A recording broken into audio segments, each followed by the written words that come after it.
Welcome to my channel Utkarsh educator. आज मैं kinematics का जो सेकंड पार्ट है उसको कंटिन्यू करूंगा। हमारे कुछ क्वेश्चंस उसमें पेंडिंग थे। हमने 26 क्वेश्चन किए थे, 27 से लेकर 30 क्वेश्चन हमें कंप्लीट करने हैं। साथ ही साथ हम आज रिवर रिलेटेड प्रॉब्लम्स के बारे में भी डिस्कस करेंगे। तो सबसे पहले हम उन क्वेश्चंस को कंप्लीट कर लेते हैं, उसके बाद मैं आपको रिवर के बारे में पूरा बताऊंगा, डिटेल से बताऊंगा कि रिवर के अगर क्वेश्चन आ जाते हैं तो आप उनमें कैसे कैसे उनको सॉल्व कर सकते हैं और उसमें कौन कौन से फार्मूलाज यूज़ होते हैं। तो आइए टॉपिक को शुरू करते हैं। उससे पहले जो हमारा पार्ट 2 था जिसमें हमने 27 क्वेश्चन किए हैं, अगर आपने वो नहीं देखा है तो आप उसको डिस्क्रिप्शन में जाके ज़रूर देखें। और पार्ट 1 जिसमें मैंने आपको 15 क्वेश्चन कराए हैं वो भी डिस्क्रिप्शन में मैंने आपको उसका लिंक दिया हुआ है। तो सबसे पहले पार्ट 1 और पार्ट 2 के जो मैंने 27 क्वेश्चन कराए हैं वहाँ तक आप वीडियो को ज़रूर देखें। तो गाइज़ ये हमारा 26 क्वेश्चन था, ये मैंने आपको समझा दिया था कैसे करना था। आपको यहाँ पर क्या निकालना है, एवरेज स्पीड निकालनी होती है, यानी कि औसत चाल निकालनी है। तो औसत चाल निकालना बहुत ही आसान होता है। औसत चाल एक्चुअली यहाँ पर हिंदी में लिखा है औसत वेग और इंग्लिश में लिखा है एवरेज स्पीड। तो यहाँ पर एवरेज वेलोसिटी ही हम सबसे पहले, दोनों में आपको कैलकुलेट करके बता दूंगा। पहले हम एवरेज वेलोसिटी निकालेंगे, उसके बाद एवरेज स्पीड। तो देखिए सबसे पहले एवरेज वेलोसिटी तो बहुत ही आसान है। एवरेज वेलोसिटी में करना क्या होता है, एवरेज वेलोसिटी में आपको कुछ नहीं करना होता। एवरेज वेलोसिटी के लिए 1 मिनट, एवरेज वेलोसिटी के लिए आपको क्या करना है, आपको डिस्प्लेसमेंट पता होना चाहिए। तो पार्टिकल ए से स्टार्ट हो रहा है और बी तक जा रहा है, तो ए बी हो जाएगा डिस्प्लेसमेंट, ए बी डिस्प्लेसमेंट हो जाएगा। और उसको टाइम कितना लग रहा है, देखो टाइम कह रहा है ये टाइम लग रहा है, इसको कितने सेकंड का टाइम लग रहा है, 1 सेकंड का टाइम, 1 सेकंड का टाइम लग रहा है, तो 1 का डिवाइड कर देंगे। तो डिस्प्लेसमेंट ए बी कितना होगा आपको पता है, यहाँ से लेकर यहाँ तक,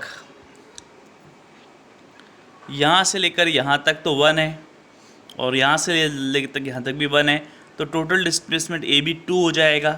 तो 2/1 मतलब कि आपकी एवरेज वेलोसिटी आ गई, एवरेज वेलोसिटी वी एवरेज कितनी आ गई, 2 मीटर पर सेकेंड, जो कि इस ऑप्शन इस क्वेश्चन के अकॉर्डिंग बी ऑप्शन इसका करेक्ट हो जाएगा। पर अगर आपसे मान लो एवरेज स्पीड पूछता, औसत चाल पूछता, तो औसत चाल में क्या होता है, आपको टोटल डिस्टेंस पता होना चाहिए। तो टोटल डिस्टेंस इसकी, ये पूरा कर्व्ड पार्ट, ये जो सेमी सर्कल आप देख रहे हैं ना, ये इसकी टोटल डिस्टेंस है। तो total distance A B curve upon में जो टाइम लग रहा है। तो कर्व क्या होता है आपको पता है, सेमी सर्कल होता है तो pi into R 1 centimetre radius है तो ओनली पाई आएगा, पाई इंटू 1, आर की वैल्यू 1 है, अपॉन में 1, तो इसकी वैल्यू ओनली पाई हो जाएगा। मतलब एवरेज स्पीड जो होगी वो पाई होगी, पाई की वैल्यू होती है 3.14। होप आपको समझ में आया होगा। ओके, तो नेक्स्ट क्वेश्चन में हम आते हैं। अगला क्वेश्चन आपका ये देख लीजिए, ये मैंने आपको करने को भी दिया था। चित्र में प्रदर्शित निकाय में अतन्य इनएक्सटेंसिबल डोरी के सिरे P व Q एक समान चाल से नीचे की ओर चलते हैं। घिरनियाँ पुलीज A तथा B स्थिर हैं। द्रव्यमान M ऊपर की ओर किस चाल से गति करेगा, किस स्पीड से ऊपर की तरफ जाएगा। आपको होता है P और Q जब नीचे की ओर आएंगे ना तो M ऊपर की ओर मोशन करेगा, तो वो किस स्पीड से करेगा वो हमें यहाँ पर कैलकुलेट करना है। तो इसका मेथड समझ लीजिए, मैं आपको मेथड करके बता देता हूँ।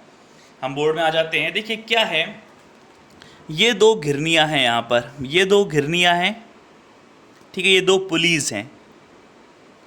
अब ये 2 पुलिस से एक इनएक्सटेंसिबल डोरियाँ P और Q ऐसे लटकी हुई हैं और इन पर नीचे की तरफ फोर्स लग रहा है, और इस पुली के साथ एक M kg का मास, ठीक है, इस पुली के साथ M kg का मास लटका हुआ है। ये देख सकते हैं आप यहाँ पर ऐसे M kg का मास ऐसे लटका हुआ है, ये M kg का मास।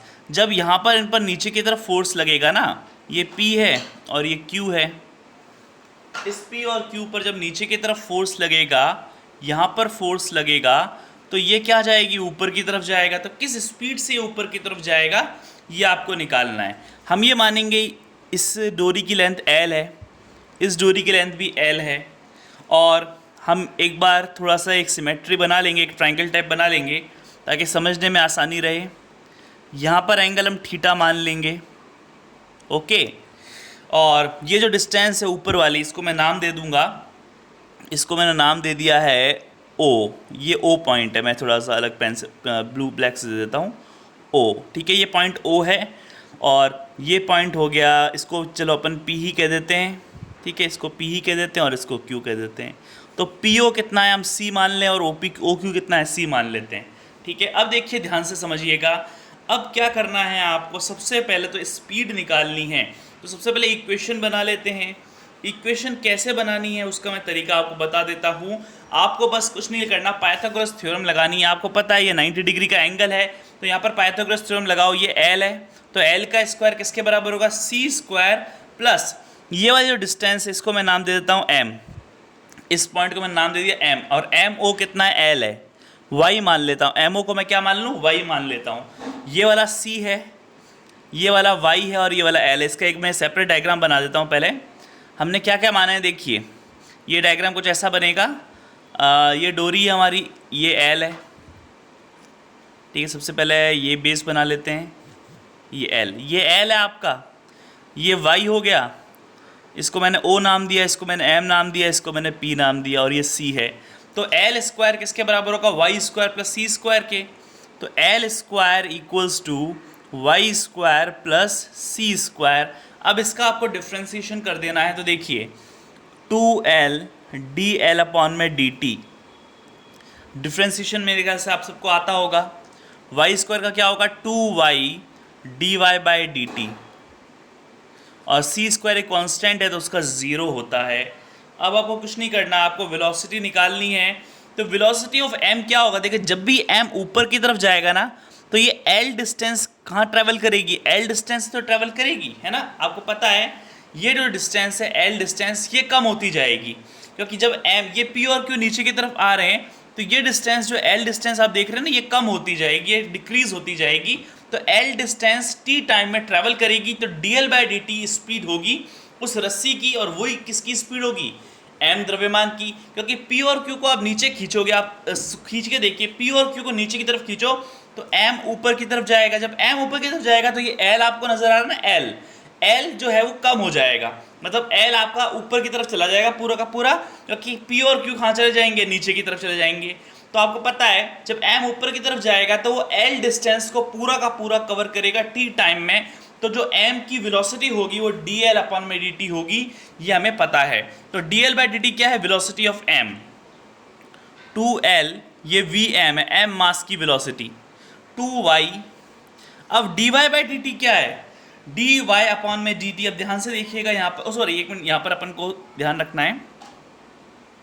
सबसे पहले इक्वेशन को एडजस्ट कर लेते हैं। ये dy है एक्चुअली, आपको पता है ये जो y डिस्टेंस चल रहा है, l डिस्टेंस नहीं चल रहा है, ये y डिस्टेंस को कवर कर रहा है। तो जब m ऊपर की तरफ जाएगा तो ये y डिस्टेंस ऊपर की तरफ आएगा ना, आपको पता है जब m ऊपर आएगा तो ये y डिस्टेंस ऊपर आएगा। तो dy बाई dt होगी m की स्पीड। m की स्पीड क्या होगी, not dl by dt, dy by dt। This is the velocity of m। तो आप 2 से 2 काट दो, और dl बाई dt क्या है, ध्यान से समझिएगा। dl बाई dt हमारी क्या होगी, dl बाई dt क्या होगी, देखिए l जब ये ऊपर की तरफ आएगा तो ये l भी तो नीचे की तरफ जाएगी, ये l जो रस्सी है ये भी तो नीचे की तरफ जाएगी। तो ये रस्सी की स्पीड होगी, ये जो इनएक्सटेंसिबल स्ट्रिंग है ये इसकी स्पीड होगी, और इसकी स्पीड को हम u कहते हैं। क्या कहते हैं, u कहते हैं। देखो dl बाई dt जो है वो किसकी स्पीड है, स्ट्रिंग की स्पीड है, इनएक्सटेंसिबल स्ट्रिंग है। जब p और q नीचे आएंगे तो ये l भी ट्रेवल करेगा। तो p और q जब पूरे के पूरे, जब m पूरा का पूरा ऊपर चला जाएगा तो ये l डिस्टेंस भी नीचे की तरफ आएगी, तो l भी ट्रैवल करेगी। तो l ट्रैवल कितने टाइम में करेगी, जितने टाइम में m ट्रैवल कर रहा है। तो m ने ट्रैवल किया है कितनी स्पीड से, dy बाई dt, क्योंकि वो y डिस्टेंस चल रहा है। ये जो आप y डिस्टेंस देख रहे हैं ना, ये m, जब ये m नीचे से ऊपर की तरफ जाएगा तो y डिस्टेंस ट्रैवल करेगा। तो dy बाई dt होगी स्पीड ऑफ m, m मास की स्पीड। और डोरी की स्पीड, ये डोरी भी कहाँ जाएगी, नीचे की तरफ आ जाएगी पूरी की पूरी। तो ये भी t टाइम में l डिस्टेंस को पूरा का पूरा ट्रैवल करेगी। तो इसकी स्पीड क्या हो गई, dl बाई dt, जिसे हम u से रिप्रेजेंट करेंगे। तो ये l, ये u हो गया, ये y, और dy बाई dt को हम vm कहेंगे, वेलोसिटी ऑफ m मास। तो m मास की वेलोसिटी कितनी आ गई हमारे पास, velocity of m mass equals to L upon में y u। अब L अपॉन में y को हम क्या कहेंगे, देखिए दोबारा डायग्राम देख लीजिएगा, ये 90 डिग्री है, 90 के सामने वाला होता है हाइपोटेन्यूस और ये है हमारा बेस। तो बेस अपॉन में हाइपोटेन्यूस अपॉन में बेस क्या होता है, हाइपोटेन्यूस अपॉन में बेस होता है सेक थीटा। तो L अपॉन में y क्या बनेगा बेटा, सेक थीटा बनेगा, सेक थीटा u। और सेक थीटा को हम क्या लिखते हैं, 1/cos, कॉस का उल्टा होता है, तो u अपॉन में cos theta. This is the velocity of m मास। तो ये m मास की क्या आ गई, वेलोसिटी आ गई। ठीक है, आपको समझ में आया होगा क्वेश्चन, बहुत आसान क्वेश्चन था, कुछ ज़्यादा दिक्कत की बात नहीं है, बस आपने y बना लिया, यहाँ से o से लेकर m को हमने y कहा है, ये जो रस्सी से जो टंगा हुआ है ये इसको हमने l लेंथ का माना है, और हमने एक मैथमेटिक्स थोड़ा सा इसको सिमेट्रिकल बनाने के लिए एक O पॉइंट लिया, क्योंकि हमने M से O को मिलाया और वहाँ पर O पॉइंट है परपेंडिकुलर पे। ठीक है, MO क्या है, परपेंडिकुलर है, तो O पॉइंट वहाँ पर नाम दिया, और O से लेकर P तक की डिस्टेंस को हमने C कहा, तो हमें राइट एंगल ट्राइंगल मिल गया। वहाँ से हमने L² निकाल लिया, y² + c², और उसका डिफ्रेंसिएशन करके हमने दोनों की वेलोसिटी निकाल ली। स्ट्रिंग की वेलोसिटी होगी dl/dt और m मास की वेलोसिटी क्या होगी, dy/dt, और dy/dt ही हमें कैलकुलेट करनी थी। dy/dt को हमने vm कहा, dl/dt को हमने u कहा, तो vm equals to L upon में y u आ गया। और L अपॉन में y आप देख लीजिए, ट्राइंगल देख लीजिए, ये ट्राइंगल है आपका, ट्राइंगल में ये हमारा L क्या है, हाइपोटेन्यूस है, और y क्या है, बेस है। तो हाइपोटेन्यूस अपॉन में बेस L/u क्या होता है, सेक थीटा होता है। तो सेक थीटा को हम क्या लिखते हैं, 1/cos थीटा। तो हमारा Vm आ गया u अपॉन में cos थीटा। तो आपका कौन सा ऑप्शन करेक्ट हो जाएगा, बी ऑप्शन आपका करेक्ट हो जाएगा। तो नेक्स्ट क्वेश्चन में चलते हैं। नेक्स्ट क्वेश्चन है, एक वस्तु 20 किलोमीटर उत्तर की ओर, 20 किलोमीटर उत्तर की ओर तत्पश्चात 10 किलोमीटर पूर्व की ओर प्रारंभिक बिंदु से विस्थापन होगा। एक वस्तु 20 किलोमीटर उत्तर की ओर जाती है, तत्पश्चात 10 किलोमीटर पूर्व की ओर जाती है, प्रारंभिक बिंदु से आपको क्या निकालना है, विस्थापन निकालना है। तो ये बहुत ही आसान क्वेश्चन बन गया, प्रारंभिक बिंदु से आपको यानी कि इनिशियल पॉइंट से डिस्प्लेसमेंट पता करना है। तो इसको तो हम यहीं कर लेंगे सॉल्व, कोई दिक्कत की बात ही नहीं है। ठीक है, an object moves 20 kilometre north then 10 kilometre east. 20 kilometre north चलता है, तो नॉर्थ की डायरेक्शन हम जानते हैं ऊपर की तरफ होती है, ये नॉर्थ है 20 किलोमीटर, और 10 किलोमीटर वो ईस्ट की तरफ चलता है, ये चल गया 10 किलोमीटर। तो इनिशियल पॉइंट से डिस्प्लेसमेंट आपको पता करना है, ये डिस्प्लेसमेंट होगा। तो डिस्प्लेसमेंट निकालने के लिए हम क्या करेंगे, रिजल्टेंट ले लेंगे। तो क्या होगा, अंडर रूट में 20 का स्क्वायर प्लस 10 का स्क्वायर, बस। अब 20 स्क्वायर 10 स्क्वायर कर दीजिए, 20 का स्क्वायर 400 होता है, 10 का स्क्वायर 100 होता है, 400 + 100 कितना होगा, 500 होगा, या मैं ऊपर लिख देता हूँ 500 आएगा, √500, और √500 को हम कहते हैं 10√5। तो 10√5 आपका आंसर हो जाएगा। 10√5, √5 की वैल्यू कितनी होती है, 2 पॉइंट समथिंग होती है, 2.23 होती है। तो 2.23 को आप 10 से मल्टीप्लाई करना, तो 22.36 किलोमीटर आपका आंसर आ जाएगा। Okay, easy question. Next question में आते हैं। कोई भी क्वेश्चन में प्रॉब्लम हो तो आप मुझे कमेंट सेक्शन पे ज़रूर बताइएगा। एक नाव, ये नाव का क्वेश्चन फिर से आ चुका है हमारे स्क्रीन पे। एक नाव 12 मीटर प्रति सेकंड के वेग से एक नदी के पास भेजी जाती है। यदि नाव का परिणामी वेग 13 मीटर प्रति सेकंड हो तो नदी के प्रभाव का वेग क्या होगा। नदी के प्रभाव का वेग आपको निकालना है। देखिए, एक सिंपल सी चीज़ है, सबसे पहले कॉन्सेप्ट को समझना ज़रूरी है। हमें कॉन्सेप्ट इसका आना चाहिए, नदी के क्वेश्चंस का। नदी के क्वेश्चंस को कैसे सॉल्व करते हैं इसका कॉन्सेप्ट हमें पता होना चाहिए। तो देखिए, सबसे पहले यहाँ पर क्या है, 12 मीटर प्रति सेकंड का वेग से ये वेलोसिटी, रिवर क्या कर रही है, a boat is sent near a river 12 metre per second से। रिजल्टेंट वेलोसिटी आपको दे रखी है 13। तो देखो, सबसे पहले एक चीज़ समझना, कॉन्सेप्ट क्या है रिवर के क्वेश्चंस को करने का। जैसे ये रिवर है आपकी, रिवर की स्ट्रीम है, ठीक है, ये रिवर इस स्ट्रीम से चल रहा है। अगर मान लो पार्टिकल को न्यूनतम दूरी तय करनी है, मिनिमम डिस्टेंस कवर करनी है, तो मिनिमम डिस्टेंस कवर करने के लिए उसको ऐसे एंगल पर चलना पड़ेगा। मान लेते हैं यहाँ से एंगल देखते हैं, तो ये एंगल मान लो थीटा है, तो ये इसकी वेलोसिटी u होगी अगर उसको मिनिमम डिस्टेंस कवर करनी है। और रिवर की वेलोसिटी v है, तो आपको पता है ये क्या होगा। इसको अगर मैं p कहूँ, इसको मैं q कहूँ,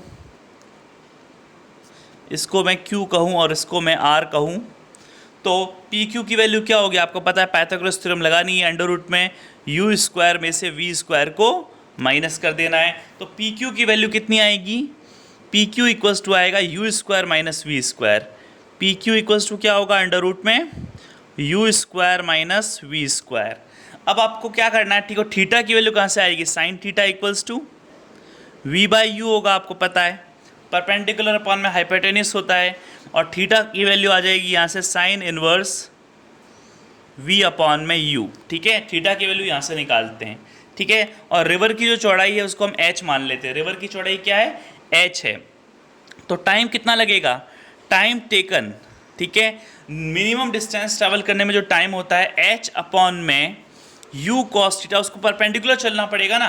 देखिए ध्यान से देखिए, थीटा यहाँ पर है, थीटा के पी क्यू अगर इस डायरेक्शन पे मैं इसका कंपोनेंट देखता हूँ तो वो यू कॉस थीटा आता है, और परपेंडिकुलर डायरेक्शन में कंपोनेंट यू साइन थीटा आता है। तो थीटा के डायरेक्शन पे कंपोनेंट यानी पी क्यू की वैल्यू एक और हो सकती है, अंडर रूट में you square minus V square की जगह यू कॉस थीटा भी हम कह सकते हैं, क्योंकि अगर u का कंपोनेंट थीटा की डायरेक्शन पे लेंगे तो वो u cos थीटा होगा। ठीक है, इसको ऐसे समझ सकते हैं कि भाई हमने क्या कैसे समझाया है, हमने क्या डायग्राम बनाया कि भाई ये परपेंडिकुलर था, ये इसके साथ थीटा एंगल बना रहा है, ये u है और ये आपका v है, दिस इज़ द v।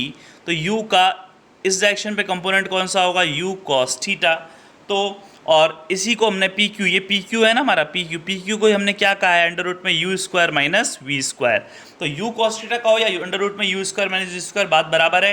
तो टाइम कितना होगा, एच अपॉन में यू कॉस थीटा, या T equals to H upon में अंडर रूट में you square minus V square. ठीक है, ये फॉर्मूला होता है टाइम नदी को पार करने में लगा समय। ठीक है, नदी को पार करने में जो लगा समय है वो हम कैसे निकालते हैं, T equals to H upon में अंडर रूट में you square minus V square. अब मान लो आपको नदी को पार करने में न्यूनतम समय, मिनिमम टाइम, ये जो टाइम है ना, ये नदी को पार करने में लगा समय है, time taken to cross the river. ठीक है, पर आपको मिनिमम टाइम निकालना है, तो मिनिमम टाइम कैसे निकालते हैं, मिनिमम टाइम के लिए क्या करना पड़ता है, देखिए ध्यान से समझना। मिनिमम टाइम के लिए थीटा 0 डिग्री रहना चाहिए, तो तैराक को एकदम 90 डिग्री एंगल पर यू ऐसे ट्रैवल करना पड़ेगा। तो रिवर तो ऐसे जा रही है, ये वेलोसिटी v है, तो इसको तैराक को क्या करना पड़ेगा, एकदम 90 डिग्री पे ट्रैवल करना पड़ेगा। तो यहाँ पर हम देख सकते हैं रिजल्टेंट ये आएगा, दिस इज़ द रिजल्टेंट। इसको हम क्या कहें, p कहें, इसको हम q कहें और इसको हम r कहें। तो पी आर की वैल्यू क्या होगी, अंडर रूट में you square plus we square होगी। तो आपको मिनिमम टाइम निकालना है, मिनिमम टाइम। तो h तो टोटल डिस्टेंस आपको पता है, नदी की जो चौड़ाई है वो कितनी है, h है।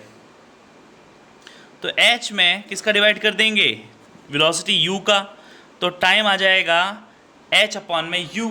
ठीक है, ये मिनिमम टाइम है, t मिनिमम ध्यान रखना, ये कौन सा टाइम है, t minimum time to cross the river h upon में u, और time taken to cross the river h upon में अंडर रूट में you square minus V square.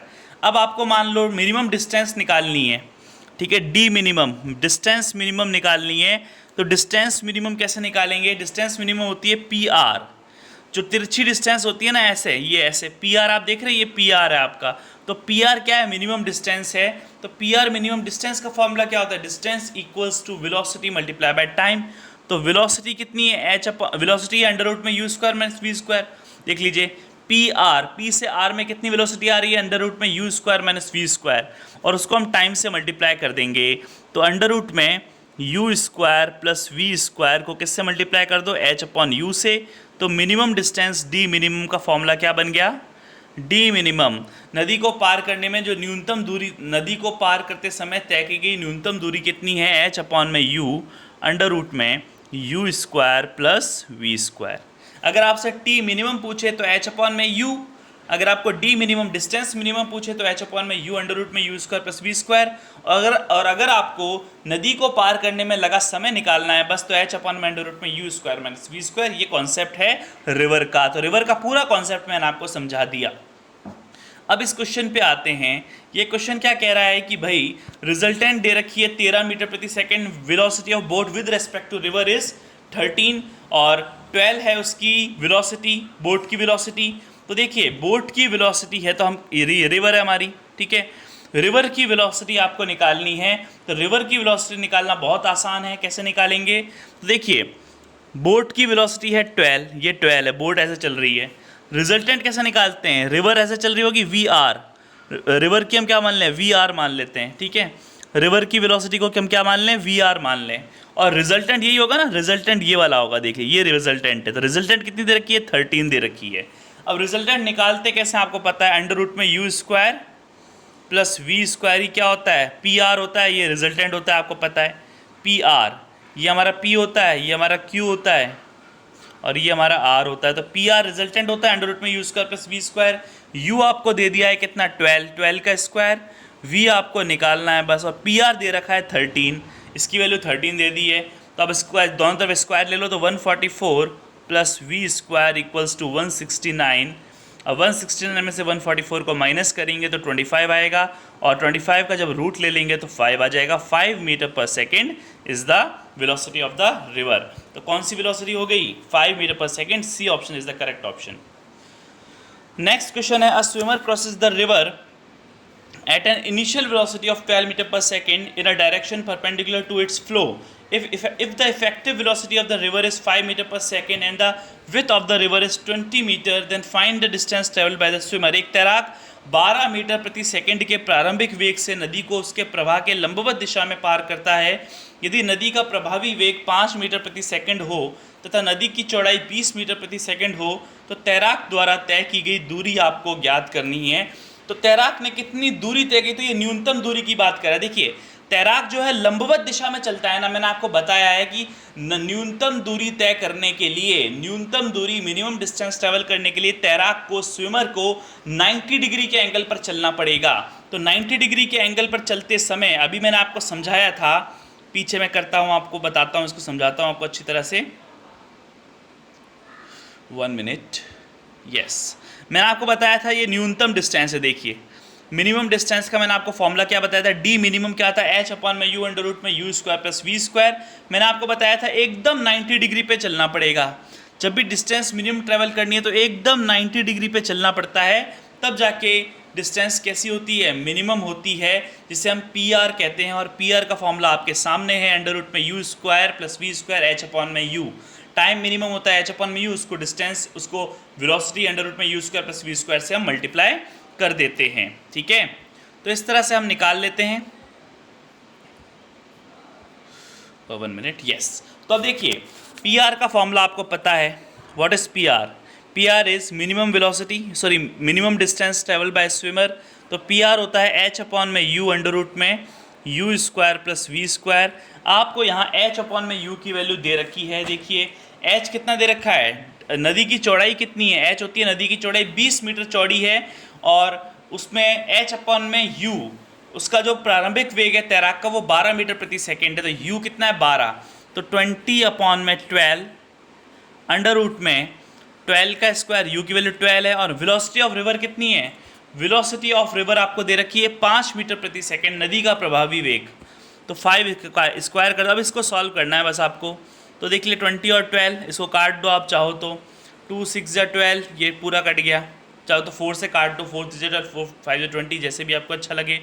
तो 4 5 20, 4 3 या 12 अंडर रूट में 144 प्लस 25 जो कि 169 होंगे, और 169 किसका होता है? 13 का होता है। 13 से मल्टीप्लाई। अब इसको सॉल्व कर लेना, कितना आ जाएगा देख लेते हैं। 21.66 metre. This is the velocity, this is the minimum distance, D minimum distance traveled to cross the river. The minimum distance to cross the river is 21.66 metre. यानी आपका फाइनल आंसर आ गया, बी ऑप्शन करेक्ट हो गया। तो हमने नदी के सारे क्वेश्चन कर लिए, नदी का कॉन्सेप्ट समझा दिया। अगर आपको दोबारा समझना है कॉन्सेप्ट, मुझे कमेंट सेक्शन पे ज़रूर बताना, और इस वीडियो को ज़्यादा से ज़्यादा शेयर कीजिए। अब हम कुछ, जो हमारा सेक्शन 1 था, जो पार्ट 1 था, उसमें मैंने आपको कुछ वर्क दिया था, प्रैक्टिस वर्क, उसके भी न्यूमेरिकल्स देख लेते हैं। उसका अगर आपने प्रैक्टिस की होगी तो आप मुझे कमेंट सेक्शन पे बताना कितने कितने लोगों का आंसर सही आया। ओके, तो सबसे पहले उन क्वेश्चंस को हम डिस्कस करते हैं दोबारा। तो गाइज, ये क्वेश्चन मैंने आपको होमवर्क के लिए दिया था पार्ट 1 में। मैंने आपको बताया था कि इंस्टेंटेनियस एक्सेलरेशन आपको निकालना है t इक्वल्स टू 1 सेकेंड पे। t इक्वल्स टू 1 सेकेंड पे आपको एक्सेलरेशन पता करना था। आपको पोजीशन वेक्टर दे रखा है 2 + 3t - t³ i cap minus का टी प्लस टी स्क्वायर जे cap plus 7t plus t cube के कैप। तो आपको इसका क्या निकालना था, रिजल्टेंट इंस्टेंटेनियस एक्सेलरेशन निकालना है, तात्क्षणिक त्वरण निकालना है। कितना सेकंड टाइम है आपका, 1 सेकंड टाइम, 1 सेकंड के टाइम में आपको ये कैलकुलेशन करनी है। तो देखिए वैसे तो बहुत आसान था, आपको बस क्या करना है, इसका डिफ्रेंसिएशन करना आना चाहिए था।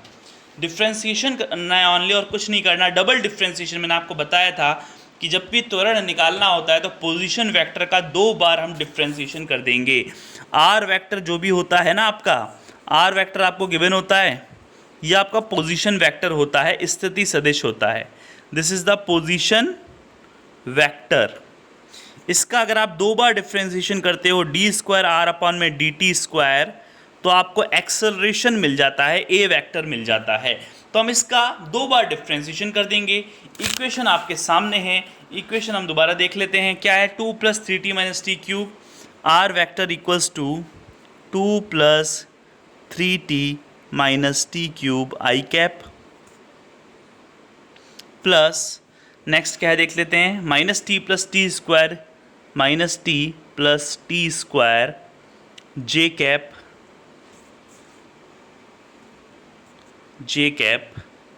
एंड प्लस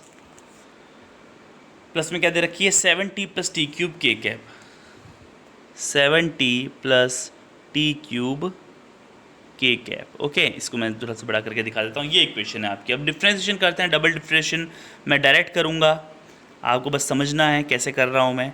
सिंगल बार करते हो तो देखो, सिंगल बार करोगे ना आप, एक बार करोगे तो देखो 2 0 हो जाएगा, 3t का 3 हो जाएगा, और t क्यूब का क्या होगा, 3t स्क्वायर हो जाएगा। ओके, फिर हम इसका दोबारा करेंगे। देखो मैं आपको एक बार सिंगल करके ही बता देता हूँ, वरना आपको समझ में नहीं आएगा। वैसे डिफ्रेंशिएशन में प्रॉब्लम नहीं होनी चाहिए। तो dr/dt करो तो 2 का 0, 3t का 3, और 3t क्यूब का क्या होगा, 3t स्क्वायर, आई कैप तो पड़ा ही है, प्लस -t का 1 -1, और t स्क्वायर का क्या होगा, 2t, ये हो गया जे कैप, प्लस 7t का 7 प्लस t क्यूब का 3t स्क्वायर के कैप।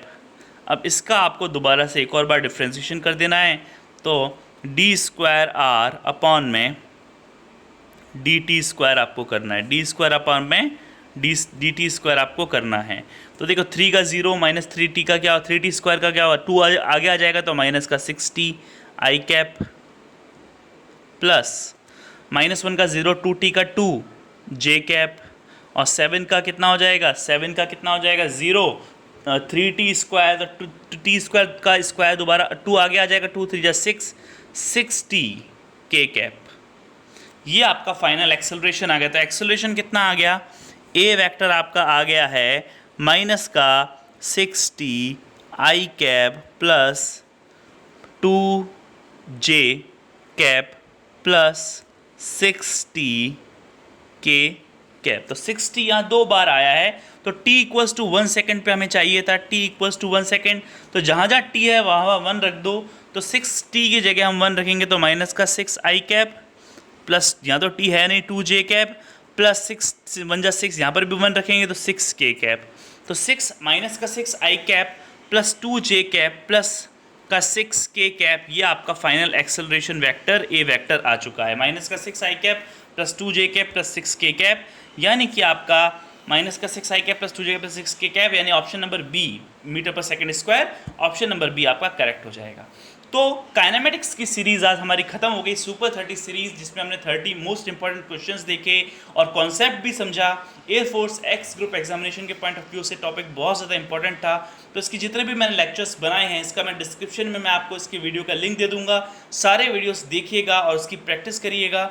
और अब हम नेक्स्ट टॉपिक लेके आएंगे जल्द आपके सामने।